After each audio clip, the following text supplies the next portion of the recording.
台湾特别进入风台季，消防署今仔日特别展示因的整备工课，包含着无人机才会救灾装备，而且也宣传着防灾2点通的手机 App， 互民众会当随时掌握着上新的灾害状况，查到附近的避难地点等等，提早做防灾准备。无人机飞去咧天顶，透过无人机的镜头，地面有啥拢看甲真清楚，搁有一个现象通协助救灾。当年7月份，台湾进入风台季，面对可能发生的自然灾害，消防署展示因的风台整备工课。这个甲民间合作推出的无人机，就通伫道路登记的时阵，勘察状况，提供救援。当灾害发生的时候，我们可以透过高空的方式去知道整个灾害现在的一个情况。当产生扑倒效应的时候，我们也可以透过无人机去了解扑倒内现在的一个即时状况。那有人员受困的时候呢，我们也可以透过无人机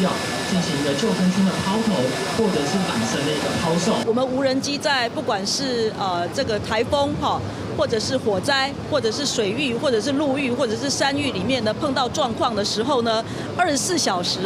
白天的光线或者晚上的这个红外线呢，都可以用这样扫描的方式定位到需要救灾的人。除了无人机点开消防署的防灾2点通 App， 就通看到上即时的防灾告警资讯。另外，附近都位有避难场所，这个 App 内底也有收。这个 App 有几种语言的避难地图，会当先嵌伫手机内底，就算伫无网络的环境也会当看。它就一样会是呈现英文版的避难地图，它就可以随时放在手机里。因为有时候灾难也许它会呈现网络情况不好，它随时都可以知道要去哪里避难。内政部长刘世峰表示，亲像无人机，消防署已经训练700个人会晓操作。面对风台季来临，政府也已经过点道路较接登记的地区，要求地方政府先做好预防，先准备好紧急避难措施。另外，内政部也当咧积极培训民众真侪防灾师，把防灾的能量迁入到社区。即摆已经有2万多个防灾师，估计明年会当达到4万个，